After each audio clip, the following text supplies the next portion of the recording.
think that we're going to see several companies that rely too heavily on AI go out of business. So what's one AI fear that you think is overblown? AI apocalypse. So do you think that AI is going to make us more creative or more lazy?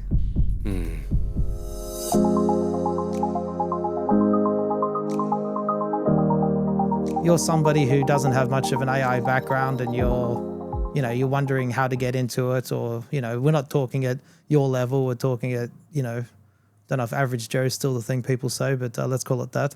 How do you, what do you reckon? What's your advice? Well, I can only talk about the things I've used it for. I have used it quite a bit for analyzing communications style, my own personal communication style, analyzing conversations I've had with people. And I've actually been part of an experiment where there was a meeting of like 8 people where they were recording everyone and the AI was sorting it out, converting the audio into text and then figuring it out, which was kind of cool. I was able to tell who was saying what at different times and give an analysis, and then also give sort of a fun and whimsy analysis of people and wow, okay. for some comedy and so on. That was kind of a cool idea. Yeah. But for myself, I'm just kind of like going through things in my mind saying, okay, I said this to this person, this is what they said back, and just kind of looking for points of friction. Did I make this person angry? Why are they angry? Or why did this work so well when it didn't work last time, kind of thing, So for terms of like networking and business, this could have an application, but also just in one's personal life.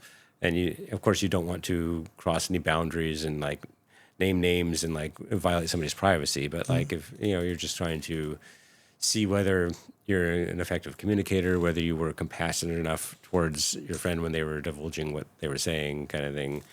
It just, with this thing being an expert system that has access to every book in psychology ever written, potentially, it's been surprisingly good at that sort of thing. I've never thought about that. So therefore, I could go back. I could have a look at all of the WhatsApp messages I sent with my ex-wife and work out whether I was really or not. Exactly. In fact, like she said. Exactly.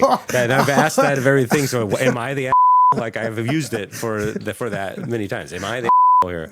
Yeah. What if it says no? Or even worse, what if it says yes? Yeah. Well, make sure you tell it to be blunt with you, because it'll try to be too nice sometimes. I've never thought about that. But it's really good at offering a different perspective there on you go. things. So everyone go through have a look at your messages with your partner or your ex-wife, and then work out if it's really you or them, like they said. I've never thought about that. That's a good one. I think I'll try that after you leave. So if you had an AI assistant that you could dream up, do you have a dream AI assistant that you would like to have? Or do you think you already created what you need for right now? I've pretty much created what I need for right now. Okay. The idea of having an AI assistant, I wouldn't trust it right off. So this is not something I've really put a lot of thought into. Like, what would be a dream assistant that would just automatically do these things for me on the regular? But if I were to, I would have it be scanning for new semiconductor releases for my business use cases, my engineering use cases. I would have it scanning for, new investments in terms of like financial, like stock investments and so on, cryptocurrencies. Yeah, of course, it's capable of doing that, but mostly I prefer to look at a lot of that personally, and I would perhaps have it optimize like different workflows and different scheduling for the day, because I have to do a lot of that myself. Traditionally, not while I'm here in Bali, but like back when I've been in the working world in the United States, like figuring out like which order to do errands in around town, because traffic's a mess and it's better to like stack your trips and so on. I'm pretty good at it already, but like there's always something I didn't find. Like sometimes when I do ask it, I'm like, okay, I need to get this thing, and like it'll point out there's a store that sells that much closer than the one you were thinking of. It's like, okay, and it's worth stopping by and investigating. Yeah, okay, so you get into it a bit more like that. Yeah, so for me, I think that I'd like to have AI have a bit more of a whip. right? Crack Because the whip on you, huh? yeah, like like you can set up your agenda and it says go to the gym at 6 p.m. and you can still it's on there, but then you've got this way of getting out of it, or you make up some excuse in your head or whatever, or AI is not going to whip you for it at the end of the day, right? Not unless you tell it explicitly that you Yeah, want that. But but then it doesn't still, have a whip currently. yeah, it still requires you to interact with it. Like unless you have some kind of a watch and it's got some like nail that sort of shoots into your arm or something. I do not want robots being able to stab me with nails yet. I don't trust that they have good judgment quite I'm just yet. saying, like that would be, there you go. Okay, and so yeah, if an alarm would be fine, right? You could have it send you like an alarm. a pulse or something. Yeah, like I said, I'd still like the whip. I think that I think the whip function would be handy, and I don't know. Keep you disciplined is what you're really saying. Yeah. It's the discipline thing, but I don't know. I don't know what is out there for that, but I don't think it'd be much that would really work. It might be more valuable for it to teach you self-discipline in that regard, so like use it as a crutch for the first few days as a reminder and so on, but then getting you into the habit of disciplining yourself instead of relying on an external tool. Okay, so you're going for the carrot instead of the stick. I often think of it as something that can help me increase my skills rather than something I want to rely on. Okay. So that's really more my approach, because anytime you're dependent on a technology, you could find yourself lost in the woods, in the jungle at some point without it, and you still got to get out. If you've taken the time to educate yourself a lot, then you're going to have a much better chance. Whereas if you're dependent on this thing, then you're SOL. Yeah, no, I get that. I was just thinking, if it sent you a picture of you sort of being fat, and then it just kept on sending a picture every half hour of you, like, you sort of like send me a picture every half hour of me getting a little bit fatter, where every half hour I gain 5 kilos. Maybe. You just get that. Or maybe you might find it funny though. Yeah, maybe it could listen to you and find ways that you are, lying to yourself and weaseling out of your obligation, and just remind you, hey, no, that's an excuse. Stop being weak. So yeah. So if AI disappeared tomorrow, what would you miss? Not too much, honestly. The one thing that I would really miss is its ability to educate me. Okay. Using it as a tutor, that's the one thing I really like about it, is just learning, because I love learning, and it's the skills I gain are really useful. But isn't that YouTube? No, it's not quite the same. Like YouTube isn't interactive. It's you're sitting there passively watching a video. The presenter will have many things that you want to know and some things you don't care about necessarily. The AI can much more easily tailor it to your personal case. For example, learning languages.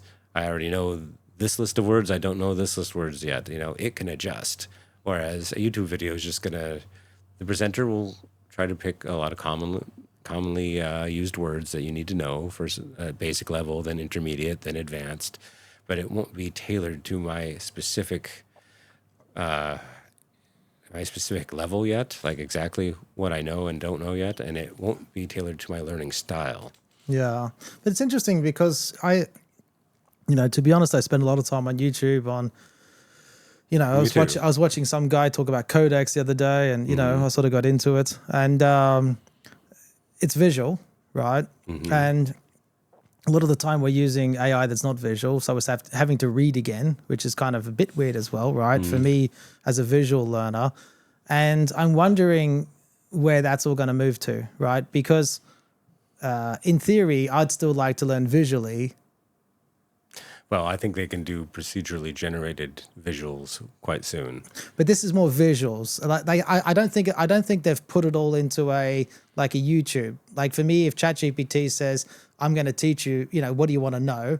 And then it says, let me just make you a quick YouTube video on that. Then it's going to take a lot more of the data centers to be built. So all the data centers that Oracle's building might get used.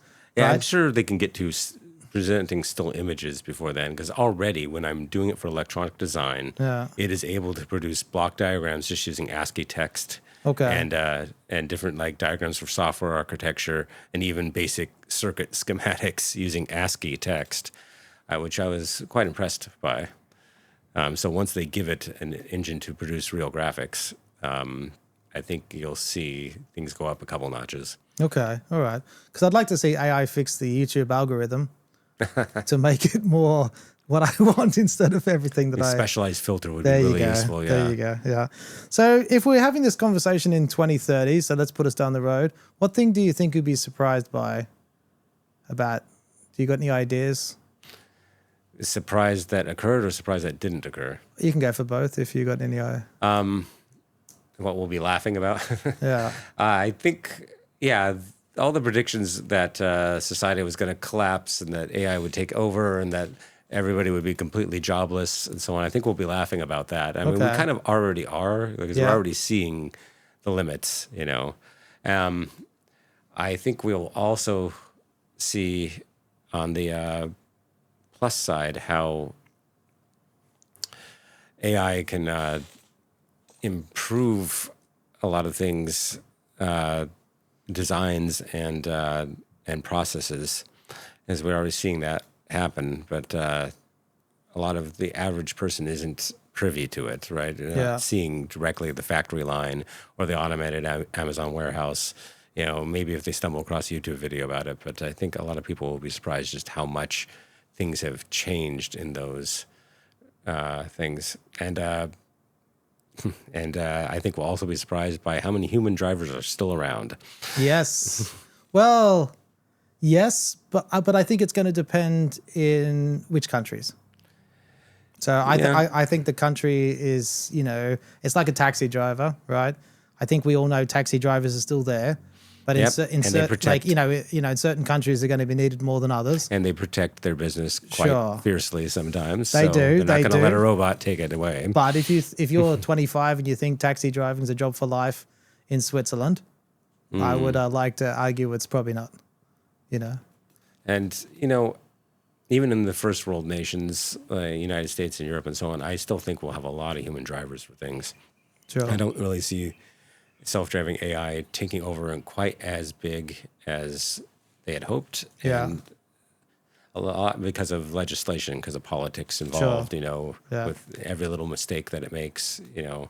And I'm fine with that, actually, because I don't really want to see a lot of self-driving take over in a rapid way. I want it to be a slow transition. Okay. I really prefer that experiments be done in a sandbox somewhere on an island or off-world or something, rather than foisting it upon the public. I think there are some real ethical questions there when you force people to do something just because a company wanted to run their field tests. You know, this has happened for a lot of different technologies and with disastrous results, and it has also happened with military weapons, you know, things like the atomic bomb, for example. Yeah. So then which, like, let's go to 2035. Which country do you think will be winning the AI race? Do you have a favorite? I still think China. I think China is going to win that one for AI development. Okay. They're saying, if you're talking about adoption, like who's going to adopt it faster and more deeply, a little hard to say, but Japan is a likely candidate. Japan's sort of in a unique situation where they don't have enough young people. They're running out of laborers. They're also not wanting a lot of immigrants, you know, because of cultural reasons. And so they're absolutely going to need this. And on top of this, like Japan, even though people think of it as a very high-tech place, it is when it comes to hardware and robots and things like what I do. But they've been pretty far behind the curve software-wise. They are not in a good position to lead AI development. So I can see them as big users of the technology. Interesting. Okay. And what about any European countries you like? Well, I like plenty of them, but in terms of AI adoption, or leaders, do you see any leaders out there? They're also much more cautious than the United States. I spent some time in Germany. Lived there for a short time, looked at possibly working with some German companies and so on. And although I do like the German slow and careful approach to things and well-planned and one step at a time kind of thing, this does not bode well for industry that wants to be on the cutting edge. Gotcha. Yeah. So I don't really see Europe as being a leader there. The United States will be second to China, I'm sure. Yeah, so just maybe as a quick question, do you think AI is going to replace more jobs than it creates? No, I don't think so ultimately. Maybe in the short term, but that's more because the managers are insisting on using it before it's really ready for their application, as we saw with Ford Motor Company, and then having to hire some of those people back. That's what I see, is that long term, human beings have a really good way of creating new jobs, finding new work, finding new things to occupy themselves, and a lot of those things will be commercially viable. So I think it is leverage. It is a tool that allows leverage to accomplish more with fewer people, and then we can go. More people can dedicate themselves to a lot of the harder work that needs to be done. Like, we have an almost infinite amount of need for medical research. Yeah. And we could throw every human being on planet Earth at that, in theory, and still have plenty of them for them to understand. And we're getting into space exploration and so on. There's just a lot out there for us to discover and learn and build. And maybe just one final question. Give us a prediction. Call it 2035. Give us one prediction that you think will be happening in the AI space. I think that we're going to see several companies that relied too heavily on AI go out of business. Oh, any names? None specific yet. Okay. The larger companies will probably smarten up and pivot before it's too late, but I think a lot of smaller ones might get wiped out. As AI in its current state, it's kind of like what we say about nunchucks, right? The best way to win with nunchucks is give them to your enemy to fight with. Okay, So, so you've got a technology that is potentially harmful to the user. Yeah. Because they don't implement it right mostly. Then I could see a lot of these managers just running their company right into the ground. Okay. All right. Great. Well, thank you so much. Thank you for sharing your time, Jag, with us today. It's been a pleasure having you on board. Hopefully some of you have taken away some lessons from Jag today, and see you next time on AI Unboxed, where we learn from real people about what AI is doing. Okay. Thank you so much. Take care. Bye-bye.